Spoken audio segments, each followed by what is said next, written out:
Yes friends, मित्रगण, तो अभी मैं ये हिंदी वर्जन लेता हूँ, ठीक है। अभी इसमें लेक्चर नंबर 9 है। ये लेक्चर नंबर 9 में हम क्या ले रहे हैं? राशि यानी बेसिक्स ऑफ वैदिक एस्ट्रोलॉजी और अनडाउटली राशि, स्वामी, उच्च एवं नीच डिग्री क्या होती है। मीन्स यहाँ पे हमने लिया हुआ क्या, साइंस, लॉर्ड्स मीन्स स्वामी, साइंस मीन्स राशि, एंड एक्सॉल्टेशन मीन्स उच्च एवं डेबिलिटेशन एंड डेबिलिटेशन डिग्रीज। तो नीचतम राशि, नीच राशि क्या होती है और नीच राशि में कितना डिग्री तक कोई प्लैनेट नीच का हो सकता है, ठीक है। ये सब हम ले रहे हैं। बहुत इंपॉर्टेंट है, बेसिक चीज क्यों है, क्योंकि जब भी आप एस्ट्रोलॉजी और वैदिक एस्ट्रोलॉजी पढ़ते हैं तो उससे पहले आपको राशि आना चाहिए। राशि क्या क्या होती है, 12 राशियां जो होती हैं, मैं वैसे बता चुका हूँ इसके बारे में।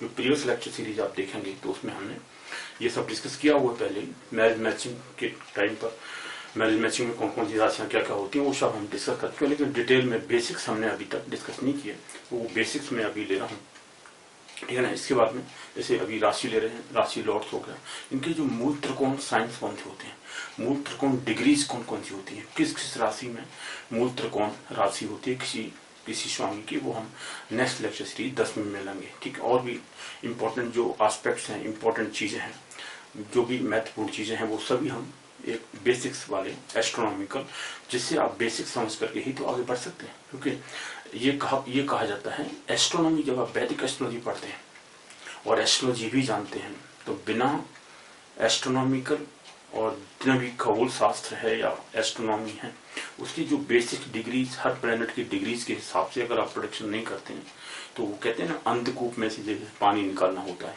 वैसे ही एस्ट्रोनॉमी में भी और वैदिक एस्ट्रोलॉजी में भी आपको ज्योतिष, जो वैदिक ज्योतिष है, वैदिक शास्त्र है, वैदिक ज्योतिष है, ये 6th अंग कहलाते हैं। वेदाज का ये 6th अंग है ना, षडांग बोलते हैं, षडांग 6th अंग है, ठीक है।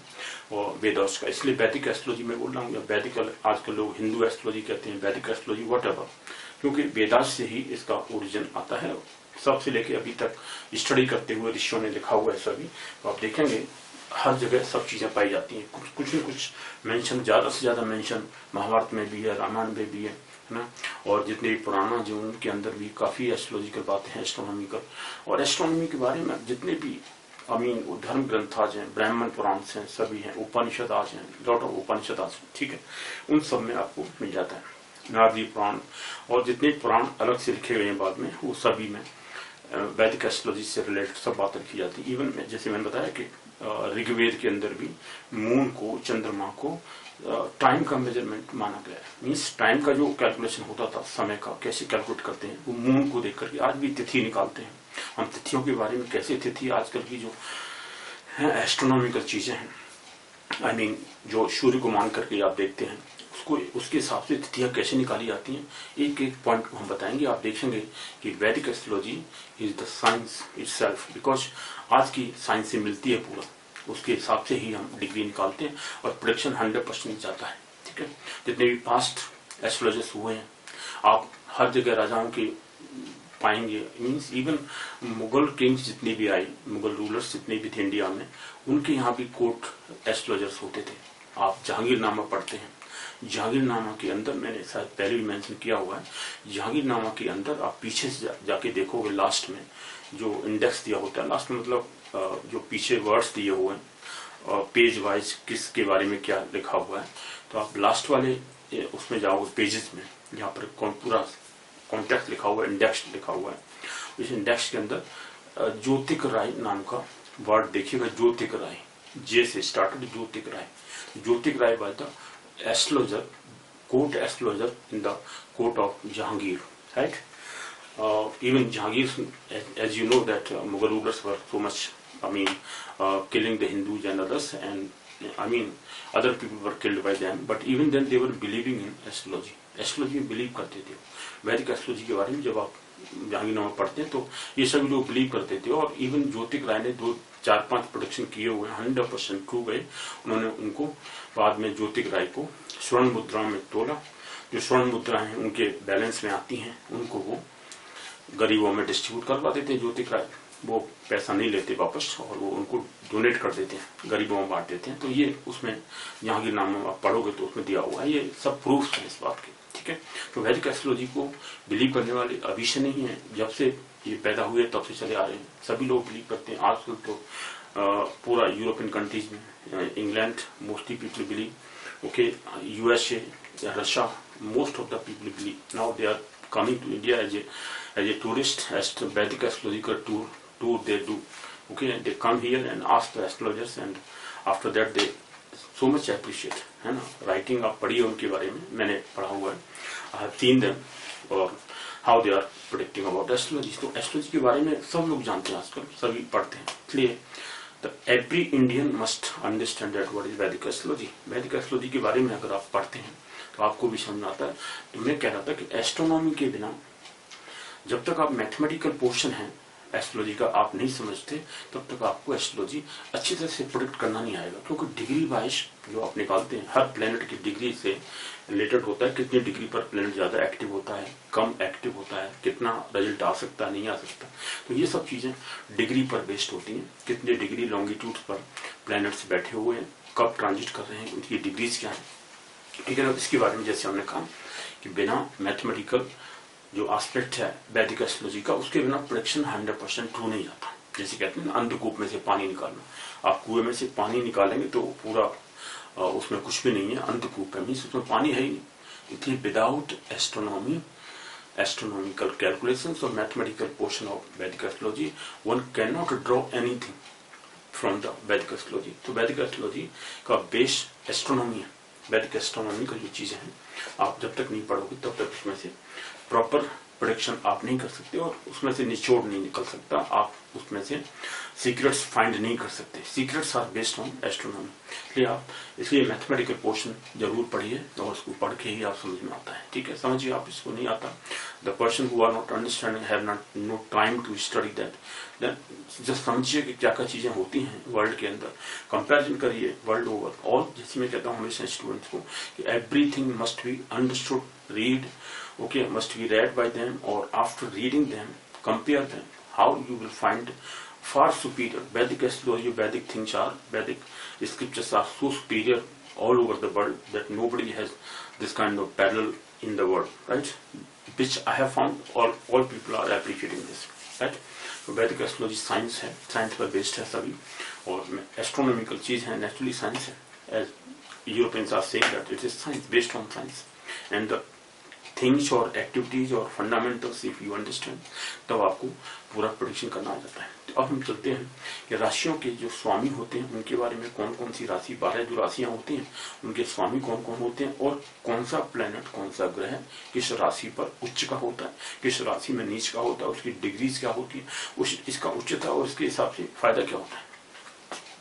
इसका फायदा यह है कि जब आप प्लैनेट्स की डिग्री आप जानते हैं तो आप देखते हैं किसी हॉरोस्कोप के अंदर, किसी कुंडली के अंदर अगर प्लैनेट्स की जो पोजीशन है किस राशि में है और कितनी डिग्री पर बैठा हुआ है, उस डिग्री की उच्चता की जो डिग्री है, उच्चतम डिग्री है, उस डिग्री की तरफ जा रहा है, इसके असेंडिंग ऑर्डर में, ठीक है ना, और डिसेंडिंग ऑर्डर में, ठीक है, बढ़ते हुए क्रम में है, घटते हुए क्रम में है। तो अगर डिग्री की तरफ जा रहा है तो अच्छा रिजल्ट देता है, जब तक हाईएस्ट डिग्री तक पहुंच जाता है तो अच्छा रिजल्ट होता है मैक्सिमम। लेकिन इवन डिग्री के आसपास भी है तो भी डिग्री की तरफ जा रहा है, उच्चतम डिग्री की तरफ टेंड कर रहा है, जा रहा है, असेंडिंग ऑर्डर में है, बढ़ते हुए क्रम है, तो अच्छा रिजल्ट आता है प्लैनेट का। और जब डिसेंडिंग ऑर्डर में हो जाता है, उच्चतम डिग्री को पाने के बाद में आगे बढ़ता है तो रिजल्ट कम हो जाता है। और जब नीच की डिग्री आ जाती है उस पर तो पूरा प्लैनेट की जितनी भी क्वालिटी होती है सब खत्म हो जाती है। और वो जिस हाउस को रिप्रेजेंट करता है प्लैनेट, ग्रह, उस हाउस के जितने रिजल्ट होते हैं वो नीचतम डिग्री में आने पर खत्म हो जाते हैं। और उच्चतम डिग्री में प्लैनेट होता है, उस जिस हाउस को रिप्रेजेंट करता है उस हाउस के पूरे रिजल्ट आपको मिल जाते हैं। तो इस तरह से एस्ट्रोलॉजी के जितने भी 12 हाउसेस के क्या क्या होती हैं, राशियां क्या क्या रिप्रेजेंट करती हैं, उनके बारे में हम डिस्कस करेंगे डिटेल में।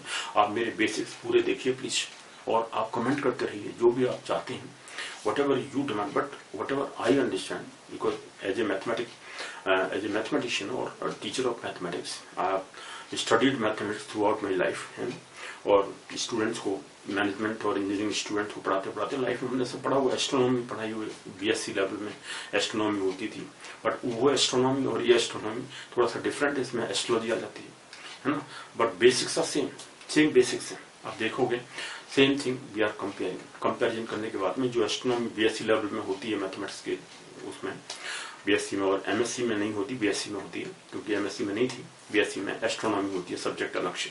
तो एस्ट्रोनॉमी जब पढ़ते हैं, लॉन्गिट्यूड लैटिट्यूड कैसे निकालते हैं हर प्लैनेट्स का, है ना, वहाँ 7 जो प्लैनेट्स पढ़े जाते हैं एस्ट्रोनॉमी में। लेकिन यहाँ पर हम 9 प्लैनेट्स राहु केतु एक्सिस को जो मानते हैं, राहु केतु एक्सिस में राहु केतु हालांकि प्लैनेट्स नहीं होते, उन्हें छाया ग्रह बोलते हैं, शैडोई प्लैनेट्स बोलते हैं। और सही शैडोई प्लैनेट्स की होते हुए भी they are giving 100% to results, हमें वो इन्फ्लुएंस करते हैं आपकी हॉरोस्कोप को, इसलिए राहु केतु का भी इम्पोर्टेंस होता है।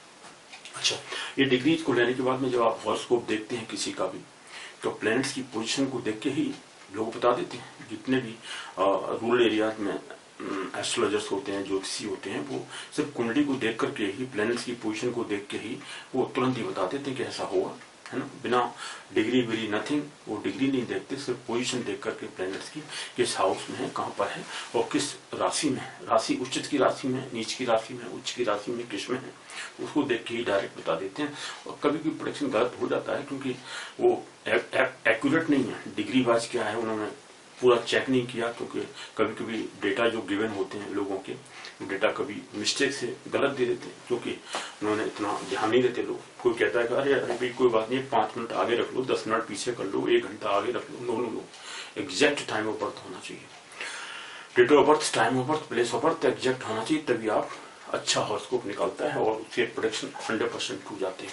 और अगर कहीं date, time of birth, place of birth कुछ भी डिफरेंट हो जाता है तो हॉरोस्कोप चेंज हो जाता है, उसकी वजह से प्रोडक्शन 100% ट्रू नहीं जा सकते, गलत हो जाते हैं। ठीक है, इसलिए सबसे पहली बात है बेसिक्स डेटा आपके 100% ट्रू होना चाहिए। 100% ट्रू जब डेटा मिल जाता है आपको, तब हॉरोस्कोप बनाने के बाद में फिर आप राशियों के, ये जो स्वामी है, मैंने सभी राशि लिख रखी है, 12 राशियां होती हैं, लेट मी डिस्कस देम। उसके बाद मैं डिस्कस करूंगा कि जो ये जो चीजें हैं कहाँ कैसे देखी जाती हैं, हॉरोस्कोप को देख के बता सकते हैं। कि जैसे मैंने आपको बता रखा है कि भाई प्लैनेट्स की पोजीशन किसी भी जो भी नेटिव होता है, उस नेटिव के हॉरोस्कोप में, ठीक है, कुंडली में अगर 3, 4, 2, 3 जितने भी प्लैनेट्स, ज्यादा से ज्यादा प्लैनेट्स अगर अपनी राशि में बैठे हुए, उच्च की राशि में बैठे हुए, है ना, तो उस जातक की, जातक मतलब नेटिव, उस नेटिव या जातक की हॉरोस्कोप के हिसाब से देखेंगे आप, तो उसका स्टेटस सोसाइटी में उच्च का होगा। अपनी सोसाइटी में वो अच्छे लेवल का, अच्छे स्टेटस का उसका स्टैंडर्ड होगा, means his standard will be और status will be of higher degree. Reason horoscope में प्लैनेट्स की पोजीशन बताती है कि वो अपनी राशियों में बैठे हुए हैं, उच्च की राशियों में बैठे हुए हैं। इसलिए सिर्फ इतना ही देख करके ही आप बता सकते हैं कि हॉरोस्कोप स्ट्रांग है, स्ट्रेंथफुल है,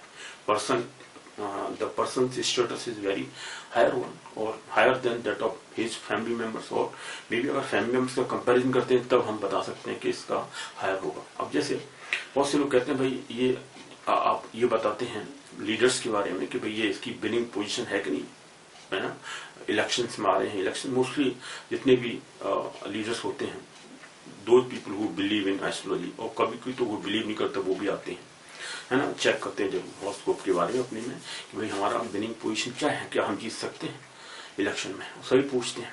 लेकिन देखिए, अब कोई प्राइम मिनिस्टर बनेगा नहीं बनेगा, प्रेसिडेंट बनेगा नहीं बनेगा, अगर 2-3 आदमी जो भी फाइट कर रहे हैं, जितने भी लोग फाइट करते हैं इलेक्शन में, और उनकी हॉरोस्कोप को देखा जाए, कंपेरिजन किया जाए, तो कंपेरिजन में आप पा सकते हैं कि this person is having more winning power because his horoscope is having strength, his time is also good, transit I mean the गोचर जितने भी, गोचर में जितने ग्रह चल में जितने प्लैनेट चल रहे हैं इस समय, उनकी पोजीशन बहुत अच्छी है इनके हॉरोस्कोप में, इसलिए वो जीत सकते हैं, उनकी ज्यादा पॉसिबिलिटी है जीतने की। इस तरह कंपैरिजन करके बहुत सारे, कभी कभी क्या होता है कि एक आदमी को लेके आता है हॉरोस्कोप, उसका टाइम तो अच्छा चल रहा है, ज्यादा स्ट्रेंथ है दिख रही है, लेकिन हो सकता है comparatively next person horoscope is stronger और हैविंग मोर पॉसिबिलिटीज।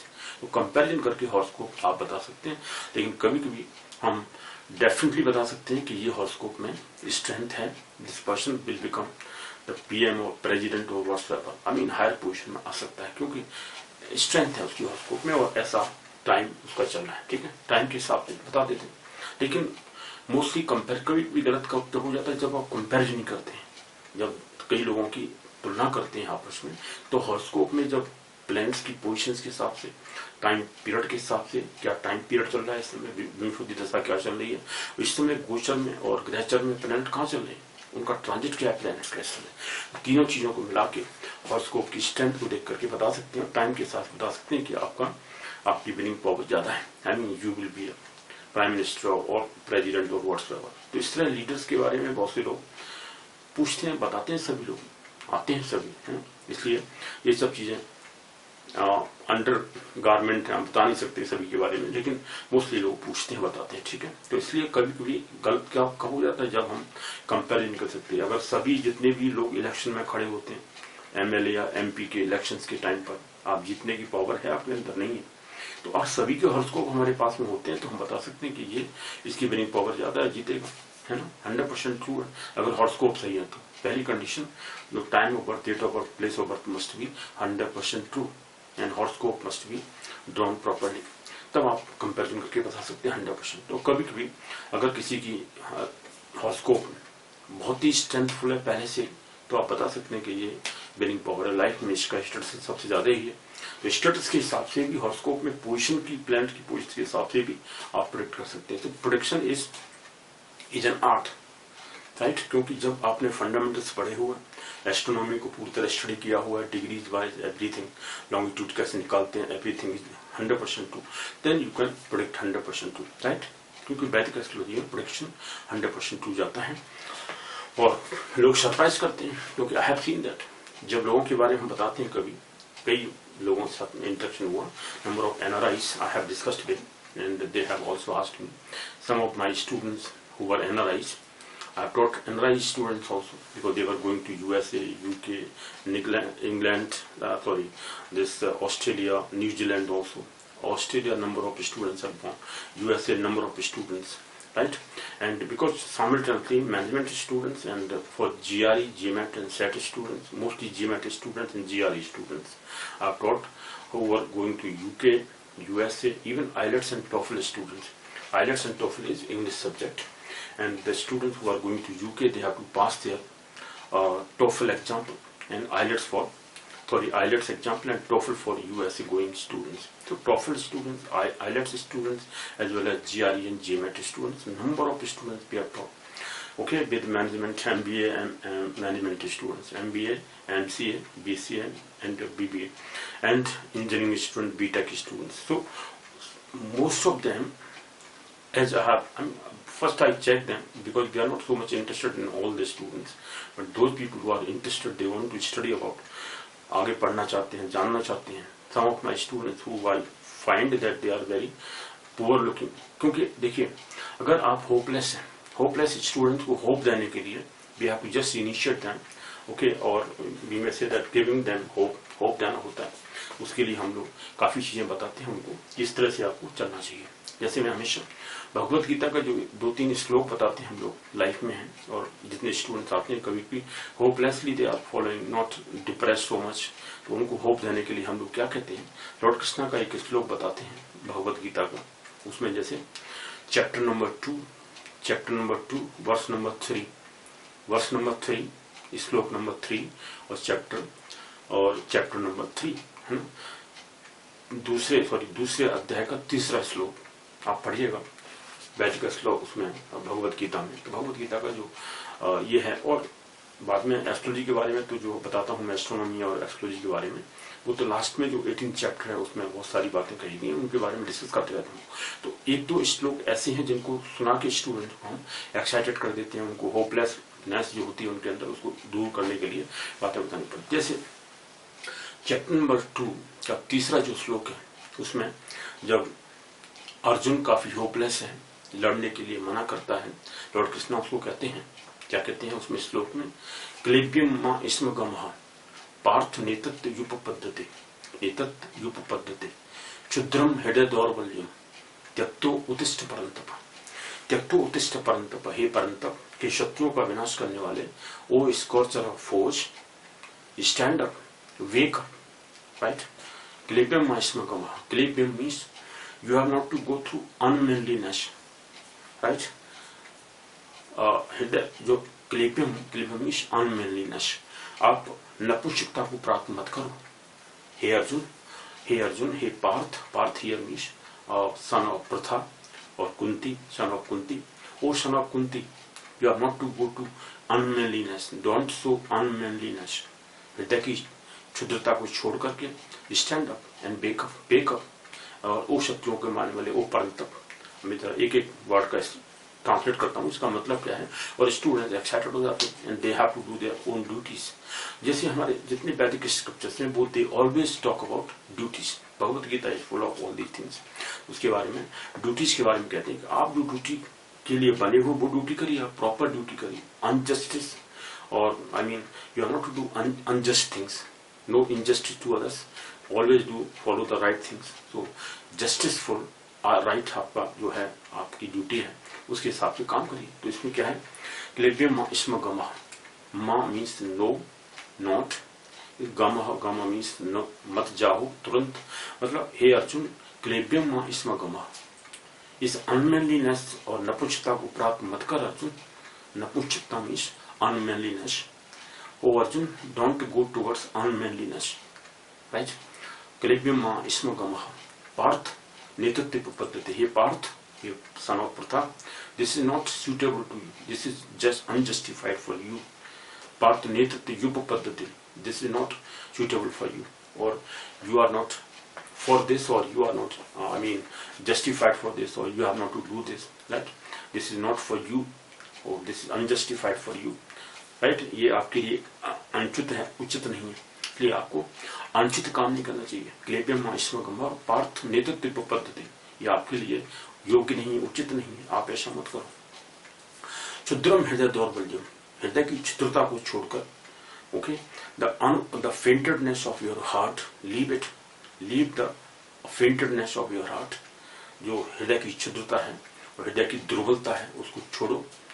क्षुद्रम हृदय दौर्बल्यम त्यक्तो उत्तिष्ठ परंतप, इस हृदय की दुर्बलता को छोड़ के, क्षुद्रता को छोड़ के, है ना, और अनमेन और मीन्स व्हाट यू कॉल फेंटेडनेस को छोड़ के, हृदय की दुर्बलता को छोड़कर, त्यक्तो उत्तिष्ठ, उसको त्याग कर, त्यक्तो उत्तिष्ठ, उसको त्याग कर, उत्तिष्ठ मीन्स उठो, परंतप, ओ परंतप, परंतप मीन्स वो स्कॉर्चर ऑफ फोर्स, वो शत्रुओं को, अपने शत्रुओं को खत्म करने वाले, वो शत्रुओं का नाश करने वाले परंतप, स्टैंड अप हो जाइए। इसलिए अपने हृदय की क्षुद्रता को छोड़कर खड़े हो जाइए ड्यूटी करने के लिए। तो ये जब कभी ऐसी बातें आती हैं, स्टूडेंट्स को हम लोग बताते हैं कि ये चीजें पढ़ो, इससे आपको थोड़ी सी होप मिलती है।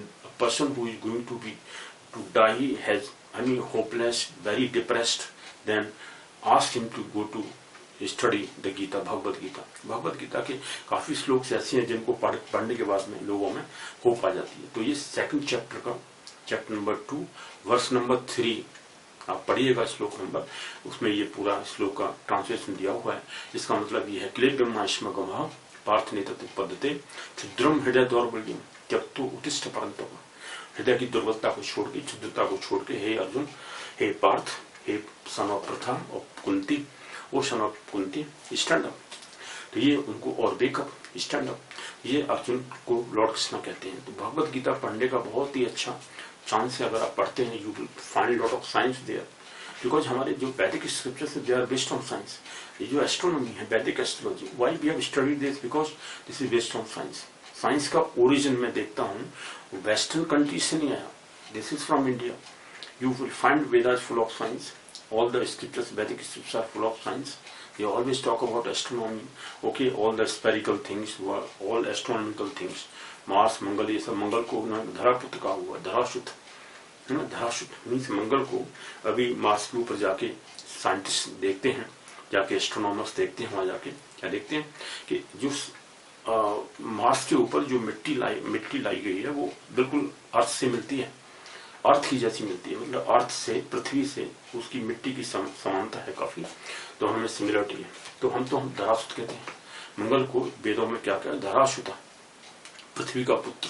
सुत मीन्स पुत्र, धरा मीन्स पृथ्वी, पृथ्वी का पुत्र कहा गया मंगल को, राइट। क्या है? ब्रह्मा मुरारी तपंतकारी भानु शशि भानुषुतो बुधश्च, भानुषुत सन को, सैटर्न को कहा गया भानुषुतो बुधश्च, और शनि राहु की तब, गुरु शनि राहु की तब, तो उसमें धरासुत आता है, धरासुतो बुधश्च, राइट। तो वो उसमें धरासुत कहते हैं। तो पृथ्वी का पुत्र कहा गया मंगल को। अभी मैं उसके बारे में बात नहीं करें, तो टाइम नहीं है, let me discuss about this, okay. इसके बारे में डिस्कस करते हैं, कम टू द पॉइंट। तो ये जो राशियां हमारी 12 राशियां, इनके बारे में, इनके स्वामियों के बारे में जानना बहुत जरूरी है। कौन सी राशि का क्या स्वामी होता है? जैसे मैंने कहा हुआ है कि मंगल, सूर्य और चंद्रमा, ये दोनों ही एक एक राशियों के स्वामी होते हैं। बाकी जो प्लेनेट हैं, हम 7 प्लेनेट के बारे में कहते हैं। राहु केतु को अलग से डिस्कस करेंगे, तब बताएंगे। राहु केतु शैडोई प्लेनेट होते हैं, उनको भी राशियों का स्वामी माना गया है। कौन सी उनकी मूल त्रिकोण राशि है, कौन सी राशि में अच्छे होते हैं, कौन सी में एक्टिव होते हैं, उच्च के होते हैं। और उच्चता के बारे में मैंने बताया हुआ कि राहु केतु की जो उच्चता है, वो एक जो थ्योरी है वैदिक एस्ट्रोलॉजर्स की, जो पुरानी होती थी, और महर्षि पारस से पहले वाले लोग उनको उच्च मानते हैं। किसमें? धनु राशि में और मिथुन राशि में, यानी बस Gemini sign, 3rd number Gemini sign में राहु को उच्च का माना जाता है। और धनु राशि 9th वन, धनु राशि में और सैजिटेरियस साइन में केतु को उच्च का माना जाता था। पहले जो ऋषि होते थे, this is one theory of scripture, वैदिक जो वैदिक महर्षि हैं और वैदिक ऋषि, उन्होंने एक लाइन ये कहती है, वो कहती है कि धनु राशि में और मिथुन राशि में राहु मिथुन राशि में और केतु धनु राशि में उच्च का होता है। जबकि महर्षि पारस की जो थ्योरी है, महर्षि पारस ने अपना अलग थ्योरी चलाई। उनके हिसाब से वृषभ राशि, Taurus sign, 2nd number Taurus sign में राहु उच्च का होता है, और वो कहते हैं स्कॉर्पियो वृश्चिक राशि में केतु उच्च का होता है। ये 2 राशियां, 2 मतलब वो है। तो उन राहु केतु के बारे में हम अलग से डिस्कस करेंगे, क्योंकि उनका बिगड़ वो है, सब्जेक्ट है, बहुत ज्यादा उनके बारे में डिस्कस करेंगे, क्योंकि उनका ज्यादा यूज होता है उनके बारे में। और कहीं वर्ल्ड ओवर किसी चीजों में नहीं कहा गया है उनको, मतलब उसके बारे में राहु केतु समझते नहीं क्या होता है Rahu Ketu, but be discuss about Rahu Ketu also. तो राहु केतु पोजिशन जो होती है, सन और मून की, सन और मून आमने सामने होते हैं, Rahu Ketu axis shadowy planets आ जाते हैं बीच में, तो उसको हम उस पोजीशन को ही राहु और सन और मून की जो पोजीशन होती है, उस पोजीशन के हिसाब से राहु केतु बनते हैं। राहु केतु की पोजीशन बन जाती है, मतलब वो लगता है प्लैनेट, लेकिन उनकी पोजीशन को देख के ही दोनों एक साथ होते हैं या दोनों आमने सामने होते हैं, तो राहु केतु की पोजीशन बन जाती है। ठीक है, उसको हम शैडोई प्लैनेट बाद में डिस्कस करेंगे राहु केतु के बारे में। चलिए अब इस पाइए, तो ये राशियां 12 राशियां होती हैं, एरीज, टॉरस, जेमिनी, इंग्लिश में बोलता हूँ पहले, फिर हिंदी में। एरीज को मेष राशि बोलते हैं, टॉरस वृष राशि, मिथुन राशि, कर्क राशि, सिंह राशि, कन्या राशि, तुला राशि, और ये वृश्चिक राशि, धनु राशि, मकर राशि, कुंभ राशि, मीन राशि, 12 राशियां होती हैं। इनकी जो स्वामी होते हैं, स्वामी के बारे में जरा देखिए। यह है फर्स्ट राशि जो होती है एरीज, मेष राशि का स्वामी मंगल होता है, मार्स। ठीक है, मार्स स्वामी है किसका? ये मार्स स्वामी पहली राशि का, मेष राशि का मंगल स्वामी होता है, और वृष राशि का शुक्र होता है, मिथुन राशि का बुध होता है, कर्क राशि का चंद्रमा, जैसे मैंने कहा कर्क राशि कैंसर साइन का चंद्रमा, और सिंह राशि का सन, ये दोनों एक एक राशियों के स्वामी होते हैं। बाकी प्लैनेट्स जितने बचे, मीन्स 5 बचते हैं, बाकी 5 जो वो है प्लैनेट्स, वो 2-2 राशियों के स्वामी होते हैं। तो 10 राशि वो, 2 राशि, 12 राशि हो गई। कौन सी बाकी राशि है? जैसे 3rd नंबर, 2nd नंबर लेते हैं, तो टॉरस साइन यानी वृष राशि, मेष वृष राशि 2nd नंबर टॉरस साइन का, और तुला राशि का यानी लिब्रा साइन का, इन दोनों का 2 नंबर और 7 नंबर का स्वामी कौन होता है? वो शुक्र होता है, वीनस होता है। तो वीनस स्वामी है किसका? 2 राशियों का, 2 नंबर और 7 नंबर का, वृष राशि और तुला राशि, इन दोनों का स्वामी शुक्र होता है। जेमिनी यानी मिथुन राशि 3रा नंबर, और 6वां नंबर विर्गो साइन और कन्या राशि। कन्या राशि का और मिथुन राशि का स्वामी बुध होता है, मरकरी। ठीक है, ये 2 राशि 4 राशि होगी, बाकी बचती हैं। जुपिटर गुरु जो होता है वो धनु राशि का, और 12वां नंबर मीन राशि, 9th नंबर और 12वां नंबर धनु राशि और मीन राशि, इन दोनों का स्वामी होता है गुरु, जुपिटर, राइट। जैसे देव गुरु बोलते हैं या गुरु कहते हैं, आप उसको बृहस्पति कहिए, देव गुरु कहिए या गुरु कहिए सिंपली, राइट। बृहस्पति को, जुपिटर को, तो जुपिटर स्वामी है किसका, धनु राशि का और मीन राशि का, 9 नंबर और 12 नंबर। ये आप याद करके रखिए, 5 प्लेनेट।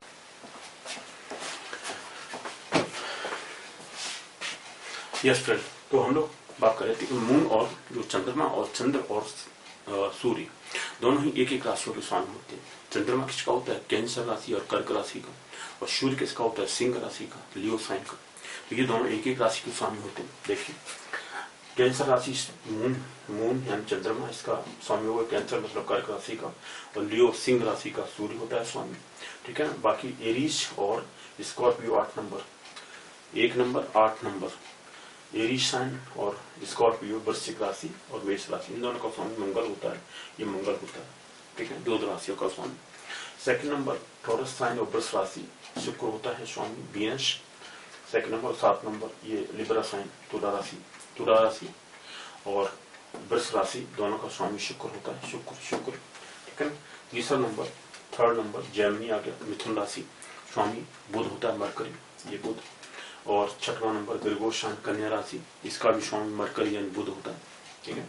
2 राशियों का स्वामी ये हो गया। अब आते हैं 9 नंबर सजिटेरियस साइन, धनु राशि का स्वामी जुपिटर गुरु, और 12वां साइन पाइसिस साइन का स्वामी, मीन राशि का स्वामी भी जुपिटर यानी गुरु होता है, देव गुरु होता है। बृहस्पति स्वामी होता है पाइसिस साइन का, मीन राशि का और सजिटेरियस का। अब आते हैं 10 और 11 कैप्रिकॉर्न मकर राशि और कुंभ राशि, एक्वेरियस साइन, दोनों का स्वामी शनि होता है, सैटर्न दिखाओ। ये 12 राशियां कंप्लीट हो जाती हैं। अब आते हैं इनकी जो उच्च की राशियां और नीच की राशियां क्या होती हैं, ठीक है। उच्च राशि और नीच की राशि, तो इनका राशि कौन सी होती है, किस राशि में कौन सा प्लैनेट नीच का होता है, किस राशि में उच्च का होता है, मीन्स एक्सॉल्टेड होता है, डेबिलिटेटेड होता है ना। एक्सॉल्टेशन साइन, एक्सॉल्टेशन उच्च की राशि कौन सी होती है। एक्सॉल्टेशन हमने यहाँ लिखा हुआ प्लैनेट्स मानी ग्रह, कौन कौन से प्लैनेट, ये 7 ग्रह इनके बारे में बात कर रहे हैं अभी, राहु केतु के बारे में अलग से बात करेंगे, ठीक है ना। ये प्लैनेट ग्रह हो गया, हमने लिया हुआ एक्सॉल्टेशन साइन यानी उच्च राशि, कौन सी उच्च की राशि है इनकी, किस राशि में ये प्लैनेट उच्च का होता है। देन है डीप एक्सॉल्टेशन डिग्री, कौन सी उच्चतम डिग्री क्या होती है, उस प्लैनेट की उच्चतम डिग्री क्या है, कब तक प्लैनेट जाके उच्च का हो जाता है, उस डिग्री से पहले भी उच्चता की तरफ जा रहा है, अच्छा माना जाता है, लेकिन जैसे उच्चता की डिग्री से नीचे जाता है तो अच्छा नहीं होता। तो ये उच्चतम डिग्री हमने लिखी हुई है। फिर ये है डेबिलिटेशन साइन मतलब नीच की राशि, नीच राशि। तो नीच राशि किस राशि में प्लैनेट नीच के होते हैं, ये ग्रह नीच के होते हैं। और डीप डेबिलिटेशन डिग्री क्या होती है, डीप डेबिलिटेशन डिग्री, डेबिलिटेशन को मैंने शॉर्ट में लिखा हुआ है ना, ये ऐसे डेबिलिटेशन डॉट डेबिलिटेशन कंप्लीट नहीं लिखा हुआ क्योंकि स्पेस नहीं था। ऐसे ही एक्सॉल्टेशन भी मैंने डॉट लिखा हुआ, ठीक है।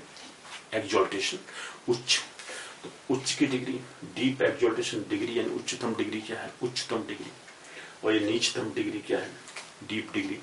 ये प्लैनेट के हम लिखते हैं, इनके बारे में डिस्कस करते हैं भाई। तो देखिए सबसे पहली बात है कि पहला है द सन से स्टार्ट करते हैं। सूर्य किस राशि में उच्च का होता है, एरीज साइन में, मेष राशि, ठीक है। एरीज मतलब मेष राशि, किस डिग्री पर, 10 डिग्री पर होता है। ये 10 डिग्री मैक्सिमम और एक्सॉल्टेशन, डीप एक्सॉल्टेशन डिग्री है, 10 डिग्री पर ही सन एरीज साइन में उच्च का होता है, एग्जैक्ट उच्च का होता है। उससे पहले भी अगर 9 डिग्री हो तब भी अच्छा माना जाएगा, 9 degree, 8 degree, 5 degree going towards 10 degree, तो 10 डिग्री तक, और 10 डिग्री पर जाके एग्जैक्टली 100% जो रिजल्ट दिए जाते हैं सन के बारे में बताया जाता है, वो इस राशि में सबसे ज्यादा अच्छा रिजल्ट देता है। एरीज में उच्च का होता है, इसलिए मेष राशि में। और नीच का होता है तुला राशि में। ये नीच की राशि कैसे निकालते हैं, जस्ट अपोजिट साइन, जैसे एरीज साइन 1 नंबर कहाँ पर, ये रहा 1 नंबर, यहाँ पर 1 नंबर 10th हाउस में, यहाँ पर पहले जो हाउस को बना रखा हमने 1, उसके सामने 7th ये रहा, तो 1 और 7 यानी 1-7 की पोजीशन होती है, अपोजिट हाउसेस होते हैं। अपोजिट हाउसेस में जो राशियां होती हैं वो अगर उच्च की राशि एक साइड है तो 7th हाउस में नीच की राशि होगी। तो ये भी देखिए तुला राशि यहाँ पे एरीज था, यहाँ तुला राशि आ गई लिब्रा साइन, तो लिब्रा साइन में नीच का होगा ये सन नीच का किसमें होता है लिब्रा साइन में, एरीज में मेष राशि में उच्च का होता है, लिब्रा यानी तुला राशि में नीच का होता है। डिग्री 10-10 दोनों में सेम डिग्री होती है उच्च की और नीच की। तो तुला राशि में 10 डिग्री पर सन नीच का हो जाता है, ठीक है, सूर्य नीच का हो जाता है। ऐसे ही मेष राशि में 10 डिग्री पर सन उच्च का होता है। सेकंड नंबर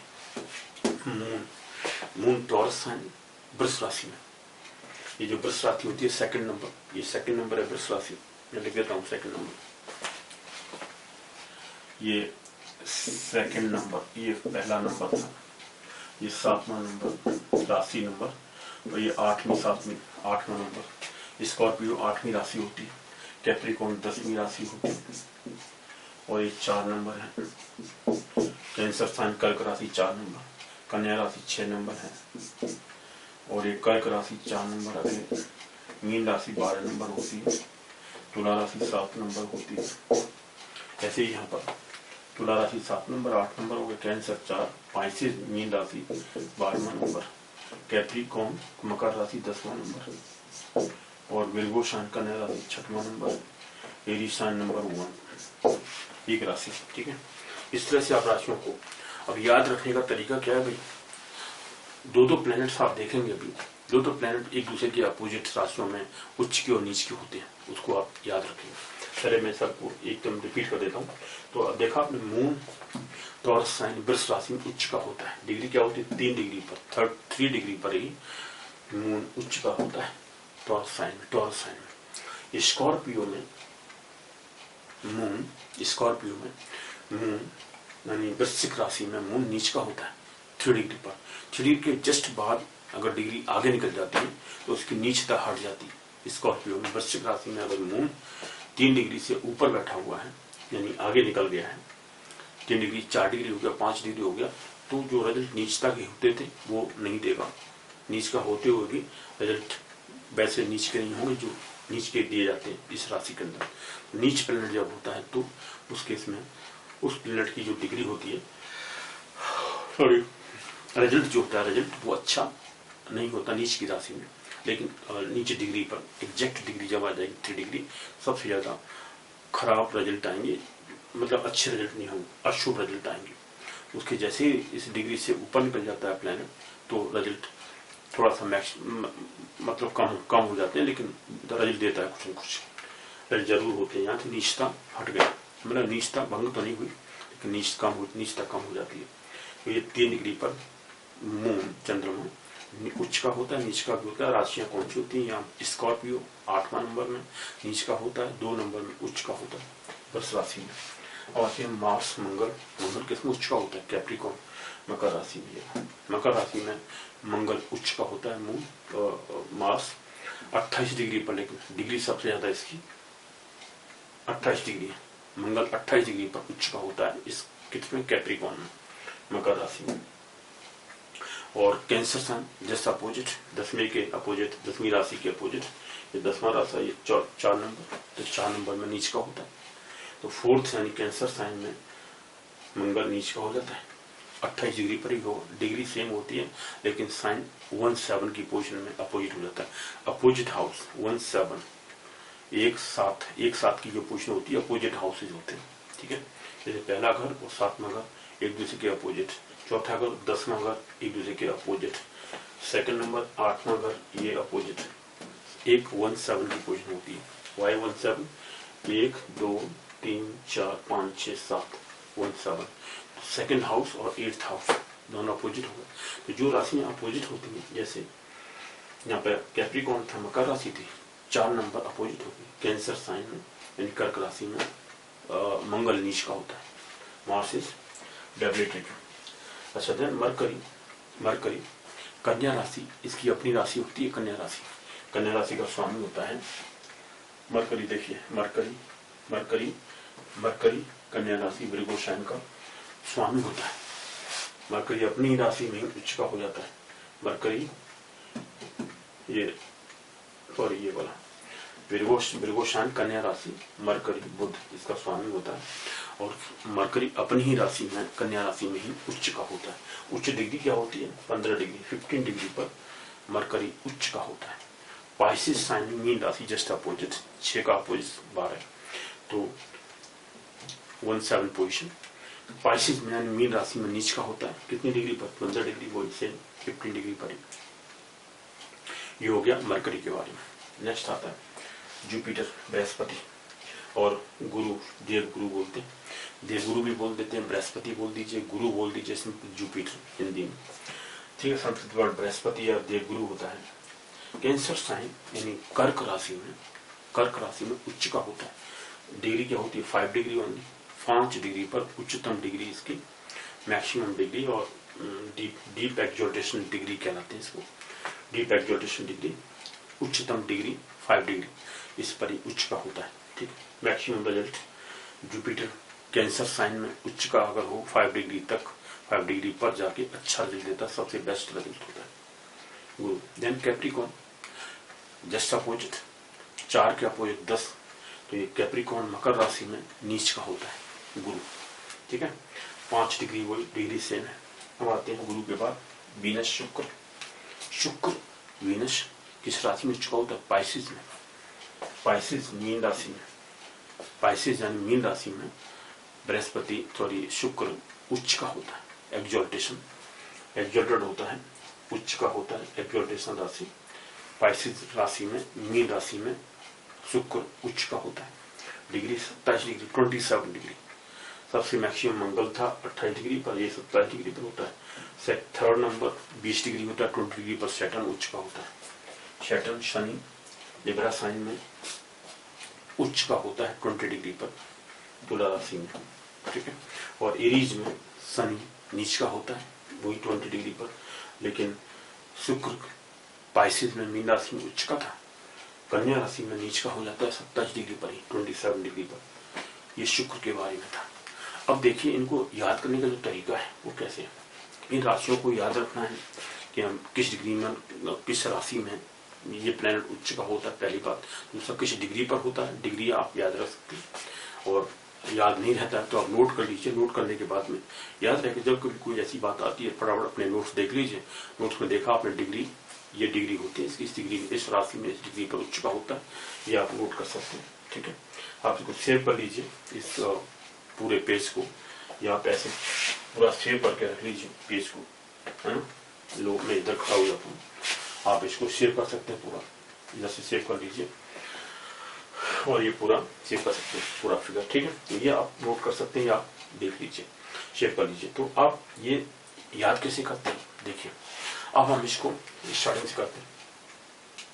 मार्स मंगल उच्च का होता है किसमें? मकर राशि में।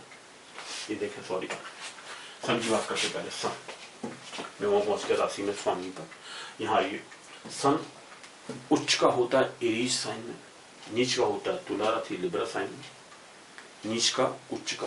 अब यहाँ देखिए सेकंड नंबर, इसके अपोजिट लिब्रा साइन और एरीज साइन में सैटर्न को देखिए, शनि यहाँ सूरज था, सूर्य नीच का था तुला राशि में, लेकिन शनि उच्च का है तुला राशि में, लिब्रा साइन में शनि उच्च का होता है, जबकि सूर्य नीच का होता है तुला राशि में लिब्रा साइन में, और शनि उच्च का होता है। और शनि नीच का होता है एरीज साइन यानी मेष राशि में, सन उच्च का होता है एरीज साइन में, सेम चीज।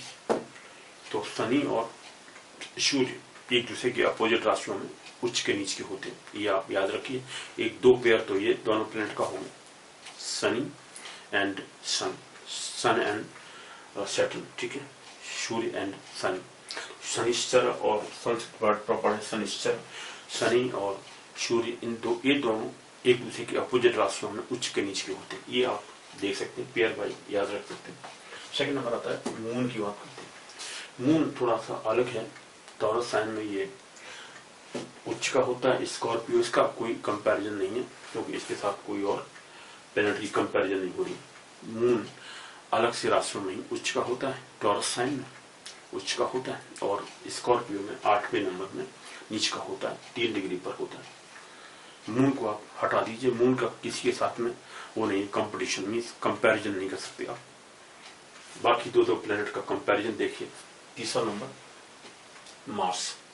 मार्स कैप्रिकॉर्न में उच्च का होता है, मकर राशि में, जबकि जुपिटर कैप्रिकॉर्न में मकर राशि में नीच का होता है। मंगल उच्च का होता है मकर राशि में कैप्रिकॉर्न में। जुपिटर और गुरु नीच का होता है कैप्रिकॉर्न में। तो ये दोनों में कंपैरिजन किसमें, मार्स और जुपिटर। मार्स जुपिटर दोनों अपोजिट राशियों में उच्च के नीच के होते हैं, एक दूसरे के अपोजिट राशियों में, एक दूसरे के विपरीत राशियों में उच्च के नीच के होते हैं। वो कैसे, मंगल देखिए कैप्रिकॉर्न में मकर राशि में उच्च का है, जबकि सूर्य नीच का है, ये नीच की राशि है, नीच राशि कैप्रिकॉर्न में। जुपिटर नीच का होता है, ठीक है, मंगल उच्च का होता है। मंगल नीच का होता है कैंसर यानी कर्क राशि में, जबकि गुरु कर्क राशि में उच्च का होता है। हालांकि डिग्री अलग अलग है, ये 5 डिग्री पर है, वो 28 डिग्री पर था। मार्स 28 डिग्री पर उच्च का नीच का होता है, जबकि गुरु और जुपिटर 5 डिग्री पर होता है, 5 डिग्री उच्च का नीच का। लेकिन राशियां अपोजिट है एक दूसरे के, ठीक है। मकर राशि में मंगल उच्च का होता है, कर्क राशि में नीच का होता है, जबकि कर्क राशि में गुरु उच्च का होता है, मकर राशि में नीच का होता है कैप्रिकॉर्न में। इसलिए आप इन दोनों का पेयर देख लीजिए, ठीक है। पहले हमने पेयर सन का और शनि का देखा था, Saturn and Shani, Saturn and sun, Surya और शनि, इन दोनों का अपोजिट था। मंगल और जुपिटर दोनों का अपोजिट है। वो आते हैं बुध, मरकरी और वीनस, शुक्र। वो देखें, मरकरी बुध उच्च का होता है विर्गो साइन में, कन्या राशि में मरकरी उच्च का होता है, मरकरी उच्च का होता है कन्या राशि में, मरकरी उच्च का होता है। जबकि वीनस देखिए, वीनस नीच का होता है विर्गो साइन कन्या राशि में, वीनस शुक्र नीच का होता है कन्या राशि में, जबकि बुध मरकरी कन्या राशि में उच्च का होता है। हालांकि डिग्री अलग अलग है, ये 15 डिग्री पर है, ये 27 डिग्री पर है। वीनस 27 डिग्री पर, 27 डिग्री पर उच्च का और नीच का होता है, जबकि ये 15 डिग्री पर उच्च का नीच का होता है। तो ये राशियां डिफरेंट अपोजिट है। कन्या राशि में मरकरी बुध कन्या राशि में उच्च का होता है, मरकरी बुध कन्या राशि में उच्च का होता है, जबकि शुक्र ये पाइसेस में उच्च का होता था, कन्या राशि में नीच का होता है शुक्र। वीनस पाइसेस में मीन राशि में उच्च का, कन्या राशि में नीच का। बुध कन्या राशि में उच्च का और पाइसेस में मीन राशि में नीच का। ये दोनों एक दूसरे के अपोजिट हो गए, डिग्री अलग अलग है। इस तरह से आप पेयर बाय याद रख सकते हैं, ठीक है। दो का पेयर होगा, सिर्फ मून को छोड़ के। मून टॉरस राशि में उच्च का होता है, स्कॉर्पियो में नीच का होता है। ये दोनों, ये मतलब मून की राशियों के साथ कंपैरिजन में नहीं, किसी के अपोजिट नहीं होता, ये अलग अपनी राशि है इसकी। एक राशि में उच्च का होता है, दूसरी में नीच का होता है। ये बातें इसके बारे में डिस्कस किया, ठीक है। तो इस तरह से आप इनको याद रख सकते हैं पेयर वाइज। इनको ऐसे दो का जोड़ा बना लीजिए, सन का सूरज का शनि के साथ, सूर्य शनि अपोजिट राशियों में उच्च के नीच के होते हैं, डिग्री आप याद रख लीजिए। देन सेकंड नंबर मेष राशि, जो मेष राशि सॉरी वीनस शुक्र के बारे में बात करते हैं। शुक्र और बुध दोनों ही, मरकरी एंड वीनस दोनों ही दूसरे के अपोजिट राशि उच्च के नीचे होते हैं। मंगल जो होता है, मंगल और जुपिटर, मार्स एंड जुपिटर, वो दोनों अपोजिट राशियों में उच्च के नीचे होते हैं। तो ये इस तरह से 3 प्लैनेट्स का पेयर हो गया, यानी 6 प्लैनेट हमने 3 पेयर में कर दिए, 6 हो गए, 7वां मून होता है। इस तरह 7 प्लैनेट्स के बारे में हमने डिस्कस कर लिया अभी, उच्च की राशि नीच की राशि। ये बहुत ही इंपॉर्टेंट डिग्रीज हैं, इन डिग्रीज को आप याद रखिए, इससे आपको प्रेडिक्शन 100% जाता है। क्योंकि अगर डिग्रीज के बारे में किस राशि में है प्लैनेट, उच्च का है नीच का है, किस अपनी राशि है उसकी और उसकी अपनी राशि नहीं है, अपनी राशि मतलब राशि का स्वामी है। जैसे ये 12 राशियों में से हमने किस तरह बताया, 2 राशियों के 5 प्लैनेट 2 राशियों के स्वामी होते हैं, 10 हो गई। और 2 राशियां अलग अलग एक राशियों के स्वामी, चंद्रमा मानी मून कैंसर का होता है और लियो सिंह राशि का सन होता है, वो एक राशियों के दोनों स्वामी होते हैं। इस तरह से 2 राशि है और 2 राशियों के प्लैनेट 5 राशियों के स्वामी होते हैं। 5 या 10 और 2 12 हो गए, इसलिए 12 राशियों के स्वामी आप इस तरह से याद रख सकते हैं। तो ये इंपॉर्टेंट बेसिक पॉइंट है, इनको याद रखें। राशियों के कौन स्वामी होता है, कौन सी राशि किसका कौन राशि है, किस राशि में कौन सा प्लैनेट उच्च का होता है, किस राशि में नीच का होता है, डिग्री क्या होती है, किस डिग्री पर वो उच्च के नीच के होते हैं, ये डिस्कशन करना, इनको जानना बेसिक चीज है, बेसिक रिक्वायरमेंट। मैंने कहा ना, जैसे एस्ट्रोलॉजी के बारे में कहा गया कि बिना एस्ट्रोनॉमिकल कैलकुलेशंस के एस्ट्रोलॉजी को पढ़ना, प्रोडिक्ट करना जैसे होता है जैसे अंधकूप में से पानी निकालना, यानी अंधे कुएं में से पानी नहीं होता, पानी नहीं आप निकाल सकते। ऐसे ही एस्ट्रोलॉजी का जो प्रोडक्शन होता है वो बिना मैथमेटिकल कैलकुलेशंस के नहीं हो सकता, है ना। ऐसे जैसे अंधकूप में से पानी नहीं निकाल सकते, वैसे ही बिना एस्ट्रोनॉमिकल कैलकुलेशंस के एस्ट्रोलॉजी में से आप रिजल्ट नहीं निकाल सकते अच्छी तरह से। इसलिए डिग्री वाइज ये जानना बहुत जरूरी है, ठीक है, बेसिक चीज होगी। कैलकुलेशंस इंपॉर्टेंट बताएंगे कैसे लॉन्गिट्यूड निकालते हैं, कैसे जो डिवीजन चार्ट्स होते हैं, 20 डिवीजन चार्ट्स होते हैं 1 से लेकर 12 तक, D1 D2 D3 D4 D1। जन्म कुंडली को हम D1 से कहते हैं, division number 1, division chart 1, division chart 2, D2 D3 D4 D5 D12 तक, ये 12 डिवीजन चार्ट्स होते हैं। उसके बाद में 12 डिवीजन चार्ट्स तो ये हो गए। उसके बाद में D16 D20, है ना, D16 D20 D24 D27 D30, D16 12 के बाद में 16 20 20 24 27 30 and then D40 D45 and D60। तो कितना हुआ मैं जरा काउंट करता हूँ, 12 हो गए, 20 टोटल 8 और होते हैं। D16 D20 D24 D27 30 40, है ना, एंड 45 एंड 60, ये 8 हो गए टोटल। 8 एंड 12 टोटल 20, तो 20 डिवीजन चार्ट्स होते हैं।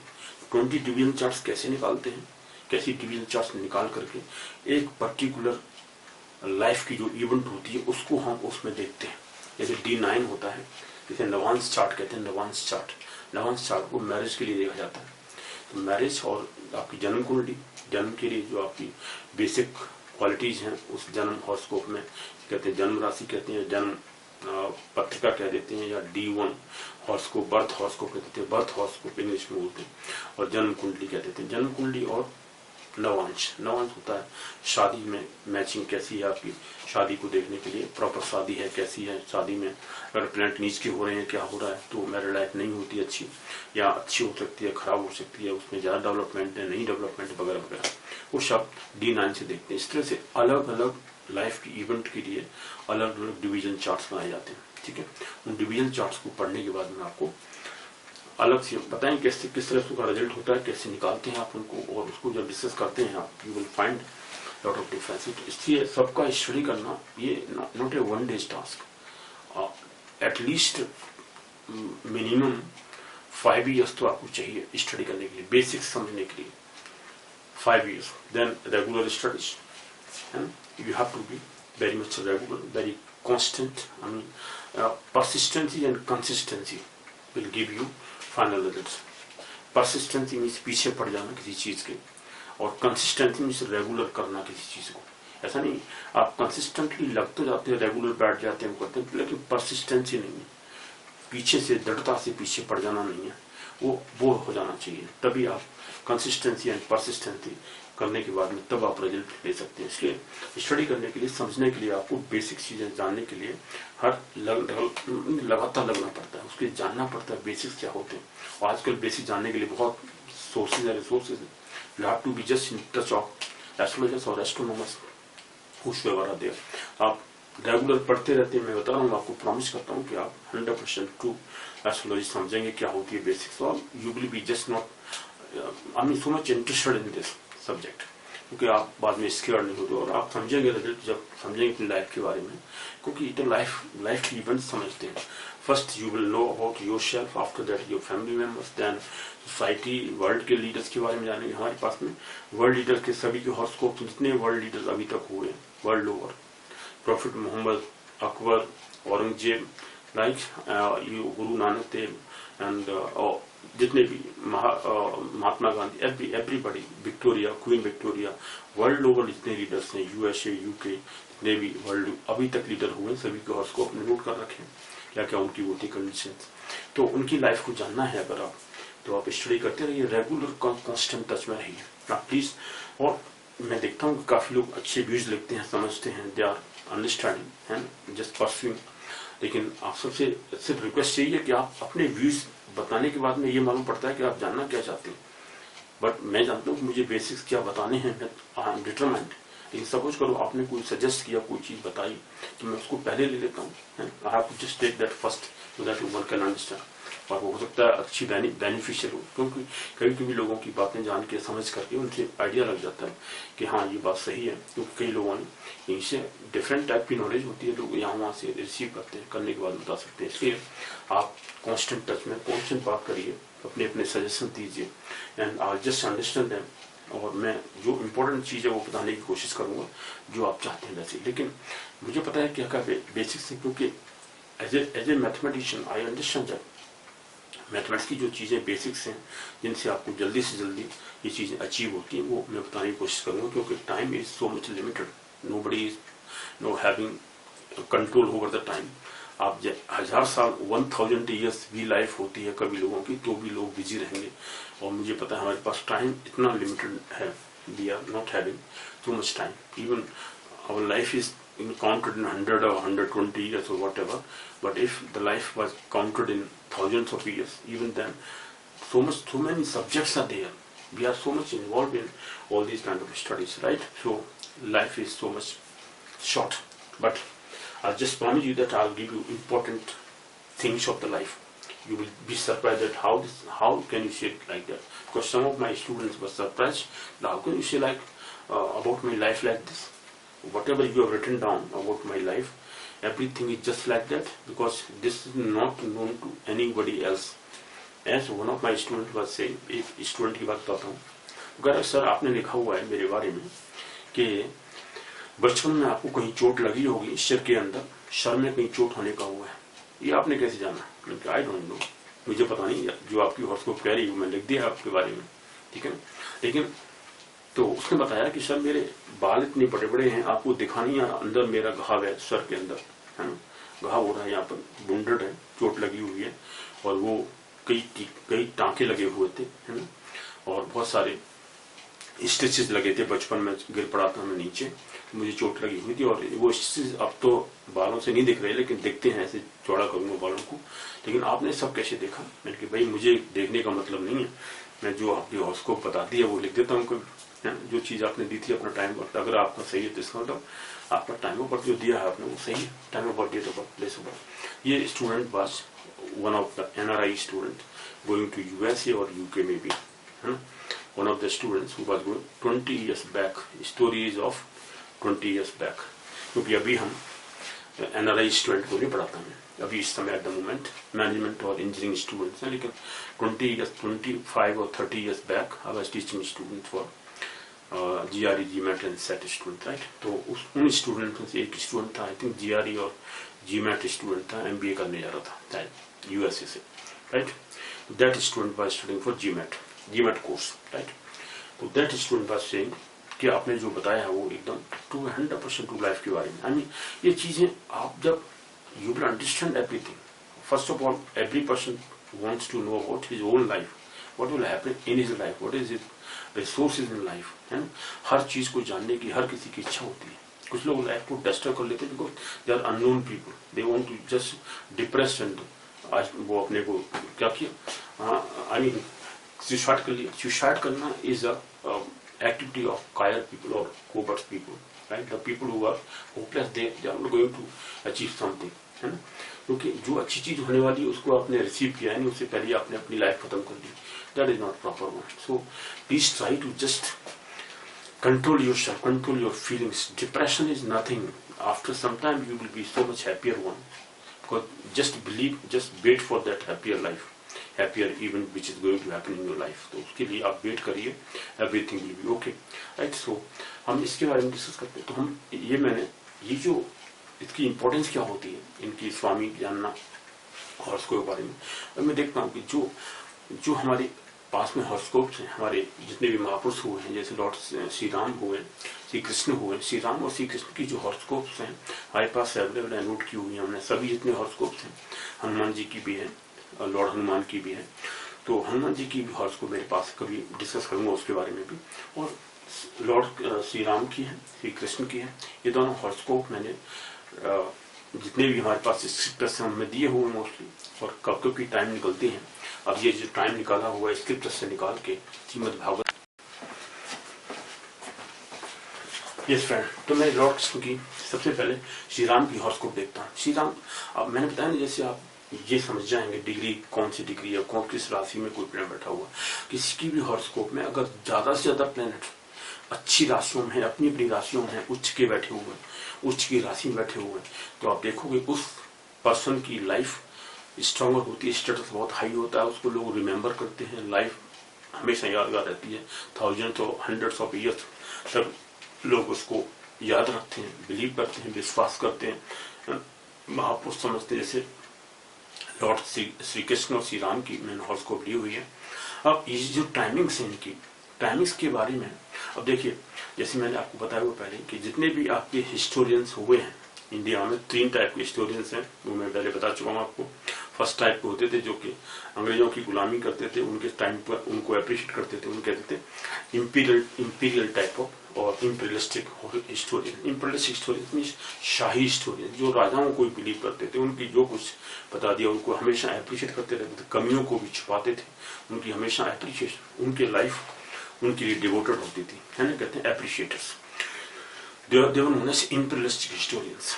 सेकंड नंबर जैसे बताया नेहरू ब्रांड और लेफ्टिस्ट हिस्टोरियंस। लेफ्टिस्ट हिस्टोरियंस तो किलर्स लोगों का, जो राजा आए, मुगल से इन्वेडर्स आए, बाहर से वेस्टर्न लोगों ने इंडिया पे इन्वेड किया, इतने किलर्स से लाखों लोगों को उन्होंने मारा, यानी कितना कितना प्रॉमिस करते डेली मारते थे, कन्वर्शन किया, मारा लोगों को।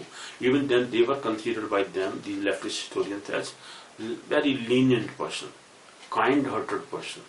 टेम्पल्स तो उन्होंने तोड़े थे, लेकिन टेम्पल्स को दान भी दिया था, ऐसी बातें करते हैं, तो वो लोग कहते हैं लेफ्टिस्ट हिस्टोरियंस।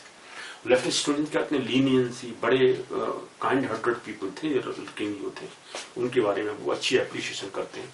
ये लेफ्टिस्ट हिस्टोरियंस इंडिया में, इनके बारे में तो आप बहुत फेमस हैं, आप देखेंगे जितने भी उन्होंने पूरा हिस्ट्री चेंज कर दी। और जो ब्रिटिश थे और इंपीरियलिस्ट हिस्टोरियन थे, वो तो क्या कहते हैं कि भाई लॉर्ड कृष्ण रामकृष्ण हुए ही नहीं, या हिस्ट्री नहीं करते, ये सब बेकार की चीजें हैं, है ना, मिथ और माइथोलॉजी है इंडियन जितने स्क्रिप्चर्स हैं, लेकिन everything is now found 100% true. Lord Krishna के बारे में और जो श्री राम का जो हॉरोस्कोप दिए हुए हैं, ये हमारे वैदिक स्क्रिप्चर्स बताती हैं 100% ट्रू है सभी बात उनके बारे में, क्योंकि जो इवेंट बताती हैं, इसलिए मैंने महाभारत को बताया। महाभारत में जो प्लैनेटरी कंजक्शन दिया था उस समय, किस प्लैनेट कहाँ पर बैठा हुआ है, किस किस नक्षत्र में है, किस कॉन्स्टलेशन में है, मैं पहले डिस्कस कर चुका हूँ आपको महाभारत के बारे में। अब कृष्ण की जब हॉरोस्कोप देखिए, कृष्ण का जो टाइम ऑफ बर्थ वगैरह है, डेट ऑफ बर्थ है, वो उसको देख के हमने निकाला हुआ है लोगों ने, और हमने जितने सोर्सेज हमारे पास में हमने सब पढ़ा हुआ है बचपन से लेके, और ये सभी हमने कलेक्ट के बाद डिस्कस किया हुआ है, बहुत डिटेल में बताएंगे इनके बारे में। लेकिन अभी आप समझ लीजिए, लॉर्ड कृष्ण, स्वामी कृष्ण और भगवान कृष्ण ने, हम भगवान कहते हैं महापुरुष, इनमें पुरुषों की जो अच्छी क्वालिटीज होती थी उनकी मेजॉरिटी थी, यानी maximum qualities of good qualities of the human beings were found in these people, इसलिए हम इनको महापुरुष कहते हैं, ईश्वर का अवतार। Because we consider that every living being, every soul has come from god, ईश्वर का अंश होता है हम लोग, है ना। ईश्वर का वेस्टर्न कल्चर अलग है, उनकी थियोलॉजी है कि भाई एक सन है, पुत्र सन, गॉड का सन एक आया हुआ, या पैगंबर आए हुए, वो सिर्फ वो मानते ईश्वर का उन्होंने भेजा हुआ कोई दूत वगैरह, वो सब उनकी थ्योरी। हमारी थ्योरी क्या है, we consider every living thing is part of god, right, part of ईश्वर, और गॉड का एक अंश है हम लोग, ईश्वर के पुत्र हम लोग, ईश्वर के सभी पार्ट ऑफ ईश्वर।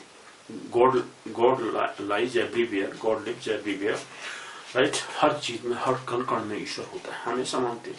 हमारी ये थ्योरी वेस्टर्न, हमारी वैदिक एस्ट्रोलॉजी ये कहती है, वैदिक एस्ट्रोलॉजी के हिसाब से ही। और जो लॉर्ड कृष्ण और ये राम हैं, उनको हम महापुरुष कहते हैं, उनके अंदर जो आदमियों की क्वालिटी अच्छी थी, महापुरुष क्यों कहते हैं, पुरुषों से अच्छे गुण थे उनके। अब देखिए कृष्ण राम के बारे में, अपनी सौतेली माँ के कहने पर वो बाहर चले जाते हैं जंगल में, 14 साल के लिए कोई पुत्र जा सकता है, यहाँ तो औरंगजेब ने अपने फादर को ही मार दिया, अपने भाइयों को ही मार दिया, है ना, वो कर लिया सब कुछ। तो इसलिए अपने ही रियल ब्रदर्स सिस्टर और सभी को मार दिया है ना। इस तरह से लोग राज करते हैं, लेकिन राम ने ऐसा नहीं किया। राम के अंदर अपनी सौतेली माँ के कहने पर वो बाहर चले जाते हैं जंगल में। इस तरह से जो क्वालिटीज होती थी राम के अंदर वो महापुरुषों जैसी थी, है ना। And he treated his public just like equal everything. Ram राज्य की बात अभी हम कल्पना करते हैं, राम राज्य में सभी सुखी होते थे, सभी की बातें मानी जाती थी, है ना। Everything was there, so every person was satisfied with Shri Krishna, with Shri Ram. तो इस तरह से इनके जो क्वालिटीज थी उनको महापुरुषों की क्वालिटी कह दिया। क्योंकि जो हॉरोस्कोप में देखिए, राम की हॉरोस्कोप में श्री राम की हॉरोस्कोप पहली वाली है, दूसरी वाली कृष्ण की। कृष्ण का पहले टाइम देख लीजिए कितना टाइम ऑफ बर्थ हमने लिया हुआ, मिडनाइट का टाइम था, अष्टमी थी उस दिन, श्रावण का महीना था, श्रावण मास की अष्टमी के दिन, अष्टमी था उस दिन 19 जुलाई है मिडनाइट का टाइम, 19 जुलाई 3228 BC ये टाइम निकल के आता है कृष्ण का। अब जो ब्रिट्स जो इंपीरियलिस्ट हिस्टोरियन थे वो क्या कहते थे, लॉर्ड राम, चलो मान लेते हैं लॉर्ड राम हुए थे, कृष्ण हुए थे, वो क्या कहते हैं ईसा से 500 वर्ष पहले, 600 वर्ष पहले, 500 वर्ष पहले हुए, उन्होंने ये टाइमिंग लगाई। लेकिन वो सब गलत था, इमेजिनेशन था उनका, just to demoralize the Indians. The civilization was considered by them as the bogus one, okay, or myth one, not having any existence, but it is having existence. Krishna की ये शास्त्रों के अनुसार जो श्रीमद् भागवत पुराण है और भी जितने भी स्क्रिप्चर्स हैं राम कृष्ण के बारे में बताते हैं, ये 3228 BC आता है। क्योंकि युधिष्ठिर एरा जो चलता था वो 3200 वर्ष पहले, ईसा से 3200 वर्ष पहले, 3200 years back to BC means before Christ. ये क्राइस्ट से हम क्राइस्ट आजकल की जो वो है डेटिंग, उस डेटिंग के हिसाब से BC मतलब बिफोर क्राइस्ट। ये जो लॉर्ड यीशु का जन्म हुआ, और यीशु के जन्म से 3228 वर्ष पहले कृष्ण हुए। क्योंकि वो कहते हैं 500 साल पहले जो ब्रिटिश आए यहाँ पर, ब्रिटिश के जो फॉलोअर्स थे, ब्रिटिश लोगों ने ऐसे ही लगा दिया, वो कहते थे 500 साल पहले कृष्ण हुए, राम हुए 4 साल पहले वगैरह वगैरह, ऐसे उन्होंने लगाया। लेकिन ये एग्जैक्ट टाइम आता है इस प्रश्न को देख करके, और बर्थ हॉरोस्कोप भी आता है, ठीक है, कृष्ण का। राम का ये हॉरोस्कोप है, राम का हॉरोस्कोप, क्योंकि इसकी जो टाइमिंग से मैं अभी के बताऊंगा, लेकिन अभी टाइम मेरे पास नोट नहीं, लेकिन हॉरोस्कोप मैंने नोट किया हुआ है। टाइमिंग के बारे में मैं बाद बताऊंगा राम, क्योंकि 100 ईयर्स और 200 ईयर्स बैक रख लीजिए, कृष्ण से पहले हुए थे राम, है ना। वो द्वापर, ये त्रेता युग में राम हुए, द्वापर में कृष्ण हुए, लेकिन कृष्ण बाद में हुए, राम पहले हमारे शास्त्रों के हिसाब से, फिर राम की टाइम पहले आता है। तो राम की हॉरोस्कोप में अब देखिए कौन कौन से प्लैनेट उच्च के हैं राम की हॉरोस्कोप में। और राम के हॉरोस्कोप में लग्न में कर्क राशि है, ये कर्क राशि, चंद्र और जुपिटर उच्च का है, मून अपनी राशि में है। और यह मून जो बैठा हुआ है, जुपिटर जो बैठे हुए दोनों ही किस नक्षत्र बैठे हुए, पुनर्वसु नक्षत्र में। ये पुनर्वसु नक्षत्र 9th नक्षत्र है, sorry not 9th, 7th one I think, क्योंकि अश्विनी, भरणी, कृतिका, रोहिणी, मृगशिरा, आर्द्रा, पुनर्वसु 7th नक्षत्र है। 7वां नक्षत्र पुनर्वसु, गुरु इसका स्वामी होता है, गुरु अपने ही नक्षत्र में बैठा हुआ पुनर्वसु नक्षत्र में, ठीक है। तो पुनर्वसु नक्षत्र में मून और गुरु दोनों देख बैठे हुए हैं, इसलिए गुरु अपने ही नक्षत्र में बैठा हुआ हो, ऐसे लोग बड़े पैकेट होते हैं, बड़े ही फॉलोअर होते हैं, मीन्स जो राइट चीजें होती हैं उनके फॉलोअर्स होते हैं। They are followers of their family traditions को मानने वाले, राज्य को, अपने पेरेंट्स को बहुत श्रद्धा रखने वाले। गुरु जब लग्न में बैठा हो उच्च का, इसका मतलब the person will follow all the religious rights, all the traditional rights, all the dynasty rights, everything, you know, very versatile type, very pious person, very docile person, very pious person, right? इसलिए पूरे धार्मिक थे। लग्न में horoscope में उनके Jupiter उच्च का बैठा हुआ है कर्क राशि में, ये मैंने बता दिया पहले, कर्क राशि में गुरु उच्च का होता है। देन सैटर्न उच्च का है 4th हाउस में, तुला राशि में उच्च का शनि और मरकरी, बुध उच्च का नहीं है, लेकिन सन उच्च का है एरीज साइन में, सन 10th हाउस में। क्योंकि राम का जो टाइम ऑफ बर्थ है वो दोपहर का है, दोपहर का मीन्स डे टाइम का, मिड डे टाइम का है, 12 बजे, दोपहर के 12 बजे, 12:05 और 12:10 सन 10th हाउस में होता है। 10th हाउस में सन बैठा हुआ है, 12 बजे का टाइम है दोपहर का। तो मिड नाइट टाइम में, वो सॉरी मिड डे में हुआ था, वो मिड नाइट में हुए थे कृष्ण। तो कृष्ण का बर्थ ये है, मथुरा प्लेस ऑफ बर्थ हो गया। ये time of birth, date of birth है 19 जुलाई 3228 BC, और टाइम हमने ले लिया, रात का टाइम है 5 मिनट मिडनाइट, राइट, 12:05 और 12 बज के एग्जैक्टली 12 बजे रात का जो मिडनाइट होता है उसी को कृष्ण की जन्माष्टमी मनाई जाती है। रात के एग्जैक्ट 12 बजे, एग्जैक्ट 12 बजे 12:05 रख लीजिए, 12:05 तक। तो हमने ये हॉरोस्कोप बनाया हुआ है। ये हॉरोस्कोप कृष्ण का है। कृष्ण के हॉरोस्कोप में भी देखिए कुंडली में कितने प्लैनेट उच्च के हैं। तो राम की कुंडली में कितने प्लैनेट उच्च के थे?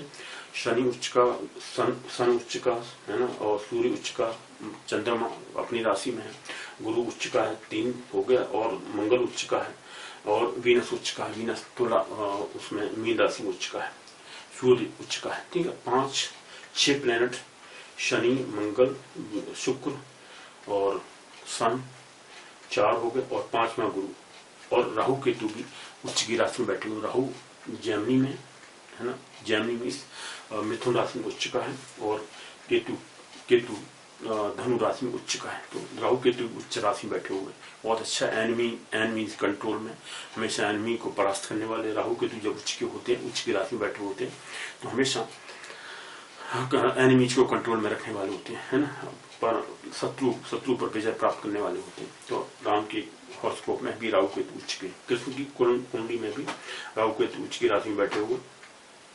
शनि यहाँ पर उच्च का है, लेकिन वीनस अपनी राशि में है। कृष्ण की हॉरोस्कोप में बुध उच्च का है। बुध देखिए 5वें घर में बुध उच्च का बैठा हुआ है, कन्या राशि में।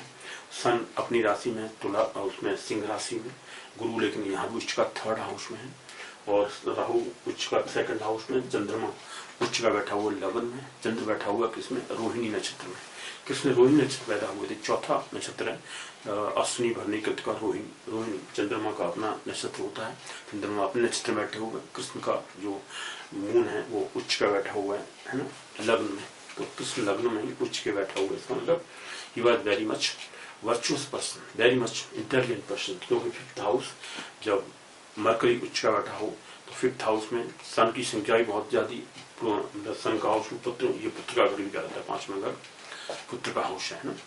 तो पुत्र भी बहुत सारे, और उच्च का है प्लैनेट 3। उच्च की जो स्पीच देने वाले, अच्छी इंटेलिजेंस वाले, इंटेलिजेंट लोग होते हैं 6th हाउस में। अगर मरकरी उच्च का बैठा हुआ, बुध उच्च का बैठा हुआ 6th हाउस में, सॉरी 5th हाउस में, 6th राशि में, कन्या राशि में बुध उच्च का होता है, 5वें घर में है। 5वां घर होता है स्पीच का, इंटेलिजेंस स्पीच देने वाले, और पॉलिटिकल स्पीच देने वाले, अच्छी स्पीच देने वाले, इंटेलिजेंट स्पीच देने वाले लोग होते हैं। तो अच्छी भाषण देने वाले होते हैं। तो ये उच्च का हो गया, और तो इंटेलिजेंट है ना, इंटेलिजेंट होने का। 6th हाउस में शनि उच्च का, और वीनस अपनी राशि बैठा हुआ है। इसलिए 6th हाउस में एनिमीज होते हैं, लेकिन एनिमीज को कंट्रोल कर लेते हैं, क्योंकि शनि उच्च का बैठा हुआ है। एनिमीज हाउस होता है 6th हाउस। 6th हाउस में शनि उच्च का, और वीनस अपनी राशि में। तुला राशि वीनस की होती है, शुक्र की होती है, अपनी राशि में बैठा हुआ शुक्र। इसलिए 6th हाउस में control over the elements, enemies control होता है, एनिमीज के ऊपर, एलिमेंट्स के ऊपर कंट्रोल होता है। और 125 साल तक इनकी बर्थ रही, ऐसे बताते हैं। 125 साल तक कृष्ण की लाइफ रही। 125 125 ईयर्स, 120 ईयर्स जो नॉर्मली होती थी, एग्जैक्ट टाइम 120 तक लोग जा सकते हैं, लेकिन 125, 50, 160 तक लोगों की लाइफ पाएगी। क्योंकि योग के हिसाब से प्योर वेजिटेरियंस लोग और योग, these two, if people are following, then their life can be strengthened up to 150 years, 140 years, if they are following exactly Vedic scriptures and the Ayurveda, जो आप means pure vegetarian, vegetables purely लेते हैं आप, vegetarians हैं, और अच्छी चीजें, medicine का ध्यान से ही रखते हैं। मतलब मेडिसिन आप वेजिटेरियंस हैं, तो वेजिटेरियन की लाइफ ज्यादा होती है मोस्टली, है ना। अभी भी जैसे जो कह रहे हैं, रिसर्च आई हुई है कि Covid is not so much, I mean affected the people who are vegetarians. Vegetarians को ज्यादा कोविड ने अफेक्ट नहीं किया हुआ। वेजिटेरियंस को, जो नॉन वेजिटेरियंस होते हैं उनको कोविड ने ज्यादा अफेक्ट किया हुआ।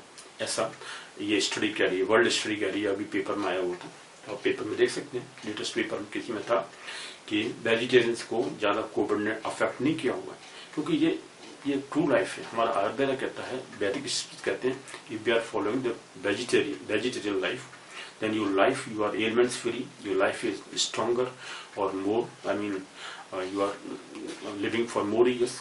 तो इस तरह से लाइफ बढ़ जाती है। तो 150-156 ईयर्स तक काफी योगी लोग रहते हैं योग की हेल्प से। वेजिटेबल्स की हेल्प से वो लोग अपने को कंट्रोल कर लेते हैं। ये सब आयुर्वेद और वैदिक रिसर्च की कहानियां हैं, इनको आप देखेंगे और इसके एग्जैक्ट रिजल्ट भी आते हैं, ऐसा नहीं। ठीक है, तो कृष्ण की हॉरोस्कोप में भी कई प्लैनेट उच्च के हैं। देखिए कितने हैं, मून उच्च का है, राहु केतु उच्च के हैं दोनों, गुरु उच्च का है और सन अपनी राशि में है, बुध उच्च का है, शनि उच्च का है। तो 1 2 3 4 5 6 और मार्स भी उच्च का है, मंगल भी उच्च का है, 7 प्लैनेट उच्च के हैं। सन अपनी राशि में है, सभी पॉजिटिव में, बुध भी अपनी राशि में है, सॉरी शुक्र अपनी राशि में है, लेकिन शनि उच्च का हुआ, बुध उच्च का हुआ, सन अपनी राशि में हुआ, देन गुरु उच्च का हुआ, राहु उच्च का, केतु उच्च का, एंड मतलब एक्सॉल्टेड प्लैनेट है, मार्स भी एक्सॉल्टेड है, मून एक्सॉल्टेड है। इस तरह से most of the planets are exalted. ठीक है, दोनों की हॉरोस्कोप में लगभग सिमिलरिटी तो नहीं है, लेकिन काफी चीजें मैच करती हैं, क्वालिटीज आर गुड। कृष्ण की हॉरोस्कोप ज्यादा स्ट्रॉन्गर है क्योंकि लग्न में मून उच्च का बैठा हुआ है ना। When moon is stronger than your mind is very much intelligent one, stronger one. और क्योंकि शनि की राशि है, ये मून लग्न में बैठा हुआ है, काफी अट्रैक्टिव लोग होते हैं, काफी मीन्स इंटेलिजेंट अट्रैक्टिव पीपल, और ज्यादा अट्रैक्शन था उनका, he was so much influential person, तो इन्फ्लुएंशियल होते हैं। ठीक है, वो सब चीज हमने देखा। 10th हाउस भी, 9th हाउस है, 10th राशि में मंगल उच्च का है, मकर राशि में 10th हाउस, ये 9th हाउस में 10th राशि, मकर राशि में मंगल भी उच्च का है। That means he was very much what you call destiny was very good. Okay, भाग्य उनका बहुत उच्च का था। Okay, even in present, why in present, आप देखिए राहु 2nd हाउस में 12th हाउस को शनि देखता है सामने से, 12th हाउस और 2nd हाउस को। अगर ये कहते हैं लग्न को अगर आगे पीछे में 2nd हाउस और 12वें घर में 2 नेगेटिव प्लैनेट और मैलेफिक प्लैनेट देखते हो तो इसे कहते हैं इम्प्रिजन टाइप का लाइफ होती है। लाइफ, उसकी लाइफ में इम्प्रिजनमेंट कभी हो सकता है। तो बर्थ उनका इम्प्रिजनमेंट में हुआ, मीन्स प्रिजन के अंदर हुआ, जेल के अंदर।